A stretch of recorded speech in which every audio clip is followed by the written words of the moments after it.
खुश आमदीद। और अब वक्त है कि मैं आपकी मुलाकात कराऊं डॉक्टर कमल कैसर से। आप अल हुदा में चिल्ड्रन सेक्शन की इंचार्ज हैं। हमारे इस प्रोग्राम में रोजाना शामिल होती हैं और शेयर करती हैं हमारे साथ बहुत सारी बातें। आज का हमारा टॉपिक जो है काहिली और सुस्ती। अस्सलाम वालेकुम। वालेकुम अस्सलाम। कैसी हैं? अल्हम्दुलिल्लाह ठीक बिल्कुल। अच्छा, ये काहिली और सुस्ती का क्या कैसे डिफाइन करते हैं इसे हम? मैं ये सोच रही थी ना कि आप देखें कि जब रोजे आगे जा रहे हैं तो थोड़ी थोड़ी सुस्ती हर एक की चाल में, ढाल में, कामों में आती जा रही है। ओवरऑल इसके बारे में बात करना भी जरूरी है। काहिली को अगर हम डिफाइन करें या सुस्ती को हम डिफाइन करें तो हम ये देखते हैं कि उसमें आता है कि आपका मिजाज और आपका रवैया जो है उसमें जो अहम चीज़ें हैं वो आपका ऐसा बन जाता है कि अहम चीज़ें जो हैं वो आपकी पोस्टपोन होती जाती हैं और गैर अहम चीज़ें वो आगे आ जाती हैं। ये नहीं कि आप कुछ काम नहीं कर रहे। हम बहुत से लोगों को देखते हैं कि वो अपने आप को बहुत थका रहे हैं, जिसके बारे में हम कहते भी हैं ना, लुक बिजी डू नथिंग। ये वो वाला हिसाब भी कई दफ़ा हो जाता है, लेकिन ये कि ओवरऑल जो है उसके नताइज वो नहीं आ रहे होते। ठीक है। फिर ये कि हम देखते हैं कि अल्लाह ताला इसके बारे में कुरान मजीद में जो इरशाद फरमाते हैं, बिस्मिल्लाहिर्रहमानिर्रहीम, वला ताहिनु वला तहज़नु व अंतुमुल आलौना इन कुंतुम मुमिनीन। उसमें कहते हैं कि अगर तुम सुस्ती ना करो और ना तुम गम करो तो तुम ही बुलंद होगे अगर तुम मोमिन हो। यानी एक तो हमें इससे ये पता चलता है कि सुस्ती को पसंद नहीं किया गया, मना किया गया इससे। और सुस्ती का जो वर्ड यहाँ यूज हुआ है ना, ताहिनु, अगर हम इसका डीपर मीनिंग देखें तो उसमें ये आता है कि अमल और इरादे की कमजोरी। सही। क्योंकि आप देखें कि जो सुस्त इंसान है उसका बेसिकली मकसद ही है, दिल नहीं चाह रहा, कैसे करूं, एक्सक्यूजेस ढूंढ रहा है और करना कुछ चाहिए, कर कुछ रहा है। इरादे इतने हैं, बातें आप सुने ऐसे लोगों की वो आपको जमीन आसमान की किताबें मिला देंगे, लेकिन करने को वो कुछ भी नहीं कर रहे होंगे। और इसीलिए अल्लाह ताला उसको फिर ईमान के साथ जोड़ते हैं। यानी जब आप आखिरत के बारे में ज्यादा केयरफुल होते हैं, आखिरत के बारे में सोचते हैं, उसके लिए कुछ आपको ये फिक्र होती है कि मेरा एक एक मिनट, एक एक लम्हा कीमती है, तो फिर आप उसके लिए ज्यादा तगोदो सही डायरेक्शन में करते हैं। ठीक है। हदीस मुबारका में आता है कि रसूलुल्लाह सल्लल्लाहु अलैहि वसल्लम ने इरशाद फरमाया कि दो नेमतें ऐसी हैं कि अक्सर लोग इसकी कदर नहीं करते। सही। एक सेहत और एक फरागत। और हम प्रैक्टिकली भी ये देखते हैं, सेहतमंद हो तो हम बहुत से काम सोचते ही नहीं है।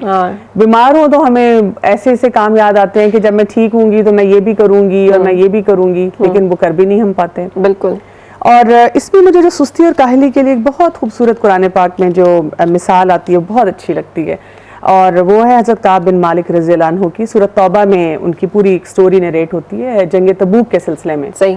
और उसमें ये आता है कि उनके साथ ये हुआ था कि वो रसूल सल्लल्लाहु अलैहि वसल्लम ने जब गज़वा तबूक के लिए सब सहाबा को उभारा और कहा, तो वो कहते हैं कि मैं आज तक कभी किसी जंग से पीछे नहीं रहा था, हमेशा हर एक में साथ गया था। सही। लेकिन वो कहते हैं कि, और उस वक्त वो कहते हैं कि अपने बारे में ये उसमें रियाज़ुस सालिहीन में से अगर आप पढ़ें या किसी भी तफसीर में से पढ़ें तो वो कहते हैं कि मैं बहुत कवि भी था, खुशहाल भी था, और उस वक्त मेरे हालात बहुत बेहतर थे। लेकिन वो कहते हैं कि वो जंग के लिए जब वो गज़वा पे जाने का था तो सख्त गर्मी का मौसम था, सफ़र भी दूर का था और दुश्मन की तादाद भी ज़्यादा थी, फसल भी पकी हुई थी, यानी कि वो उनको अट्रैक्शंस बड़ी नज़र आ रही थी और वहाँ मुश्किलात नज़र आ रही थी। तो वो कहते हैं कि मैं रोज़ाना सुबह को रसूलुल्लाह सल्लल्लाहु अलैहि वसल्लम के पास इस इरादे के साथ जाता कि मैं अपना नाम भी उसमें लिखवाऊं कि मैं भी साथ चलूंगा, लेकिन फैसला किए बगैर लौट आता। और फिर वो कहते हैं कि मैं दिल में कहता कोई बात नहीं, मैं जब चाहूँ शामिल हो जाऊंगा।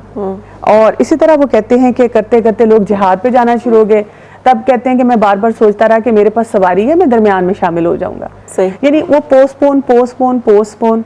तो सुस्ती और काहली में ये बहुत बड़ा फैक्टर है। और इस स्टोरी में हम देखते हैं कि जब वो सारा हो गया जंग तबूक का भी, और बाद में इनको रिग्रेट्स थे बहुत ज़्यादा, तो इनको फिर इनकी तौबा नहीं कबूल हुई थी और तकरीबन ये 58 डे की जो सुबह थी 50वें दिन पे जाके इनकी हुई थी। तमाम लोगों ने इनसे बाइकआउट कर दिया था, और तब भी जब इनकी तौबा कबूल हुई थी तो ये रसूलुल्लाह सल्लल्लाहु अलैहि वसल्लम के पास गए। उन्होंने पूछा कि क्या ये जो मेरी सुस्ती की वजह से मैं ये रहा पीछे और मैं नहीं गया, और जो मेरी तौबा कबूल हुई है वो आपकी तरफ से है कि अल्लाह ताला की तरफ से?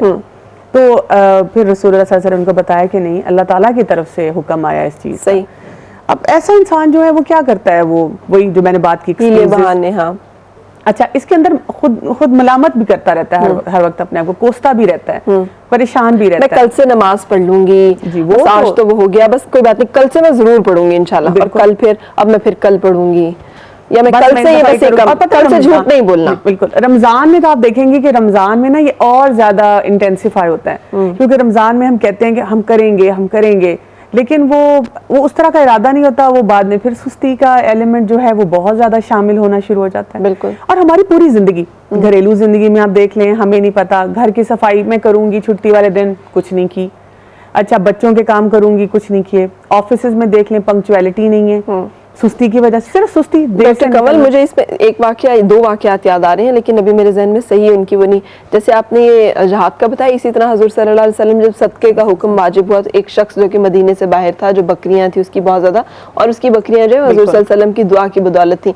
तो जब सदका लेने उनके पास पहुंचे तो उसने इसी तरह, मैं सुबह देता हूँ, शाम देता हूँ, कल देता हूँ, अब देता हूँ। तो फिर हजूर सल्लल्लाहु अलैहि वसल्लम ने गलत हो गई ना, सारी मना कर दिया था कि इनसे सदका नहीं लेना, और फिर उनका सदका कबूल नहीं हुआ और उन किसी सहाबा ने उनसे सदका जो है वो नहीं लिया और उनसे कहा कि आपके सदके की जरूरत नहीं है, हत्ता कि उनकी डेथ होगी इस तरह से। बिल्कुल। सो ये बाज़-औक़ात हीले बहाने जो हैं उससे वक्त इतना ज़ाया हो जाता है, बहुत ज़्यादा। और फिर आप देखें कि मतलब मुझे तो हर चीज़ में ये चीज़ नज़र आती है ना कि हम अपने काम नहीं करेंगे और फिर बहाने, एक्सक्यूजेस, झूठ भी बोलना शुरू कर देंगे। क्या हो इसका मतलब, कैसे बेहतर होगा?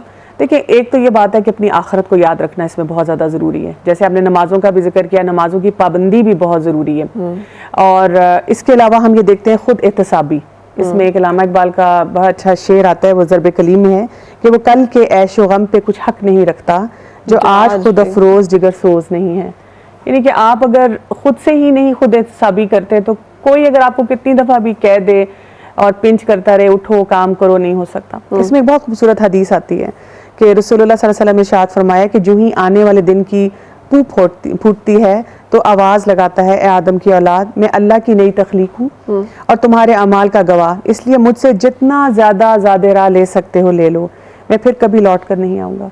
यानी वो दिन दोबारा नहीं आएगा अगर हम इस चीज़ को अंडरस्टैंड करें। फिर एक दुआ भी है, उसमें आता है कि रसूलुल्लाह सल्लल्लाहु अलैहि वसल्लम मांगा करते थे, अल्लाहुम्मा इन्नी अऊज़ु बिका मिनल अज्ज़ि वल कसली, कि आजिज़ी और सुस्ती से अल्लाह ताला की पनाह में आना।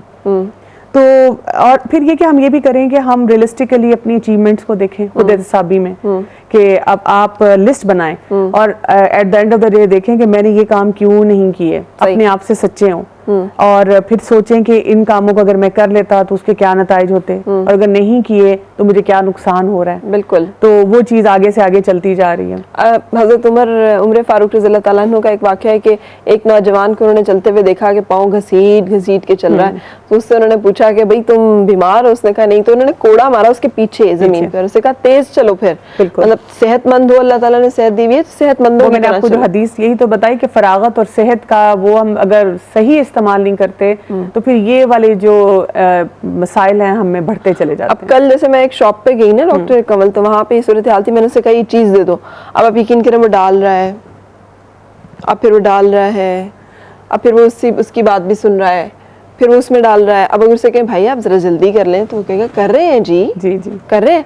हमें वक्त का एहसास ही नहीं है कि कितनी कीमती चीज़ है, इसके एक एक सेकंड मुझसे तो यही बर्दाश्त नहीं होता कई दफ़ा। और जहाँ वो रेगुलर शॉप्स में मैं जाती हूँ तो मैं अक्सर खुद उनके साथ काम करना शुरू कर देती हूँ कि आप अपना और काम कर लें और मैं जल्दी से ये चीज़ें रखती हूँ, आप जल्दी से बिल बनाते जाएं या जो भी करना है। क्योंकि वो जो हमारी एक वो बन चुकी हुई है ना सुस्ती की आदत, चाल में आप देखें कहीं आपको जल्दी गुजरना है और रास्ते में लोग ऐसे टहलते जा रहे होते हैं। रोड पे यही सूरत हाल है, बहुत सारे लोग ड्राइविंग के शौकीन निकल आते हैं कि लॉन्ग ड्राइव पे चल रहे हैं। अब आप तो लॉन्ग ड्राइव कर रहे हैं, बाकियों का क्या कसूर है जो रोड। अच्छा, आप ये देखें कि प्लानिंग नहीं है कोई। आप देखें शादी है तो हम आखिरी वक्त पे सोच रहे हैं खुद क्या पहनना है। अब हमें कपड़े हमारे उस वक्त हम उसी वक्त भागे जा रहे हैं टेलर के पास। किसी को कोई गिफ्ट देना है तो वो हमने प्लान नहीं किया। मतलब आप देखिए ना, अब रमजान है, अब हमने ईद पे बहुत से लोगों को गिफ्ट देना है, अभी तक कुछ लोगों ने सोचा भी नहीं होगा कि हमने क्या गिफ्ट देना है। और बाकायदा लोग फिर चांद रात को निकल जाते हैं वो वक्त जबकि अल्लाह ताला कहते हैं कि अपनी उजरत ले लो मुझसे जो तुमने इतनी मेहनत की। तो वो हम बाजारों में रात को निकल के जाया कर देते हैं। कई दफा हम फिर फजर की नमाज भी हमारी मिस हो जाती है क्योंकि अब शैतान भी खुल जाता है। बिल्कुल। सो कल हम इसी हवाले से महला वक्त की पाबंदी को टच करें फिर, ताकि सुस्ती और काहली और इन दोनों इश्यूज को हम साथ एड्रेस कर लें। Thank you so much, God bless you. मैं रुकूंगी, खबरों का वक्त है न्यूज स्टूडियो की तरफ और उसके बाद आपसे मुलाकात होगी मेहमान के साथ।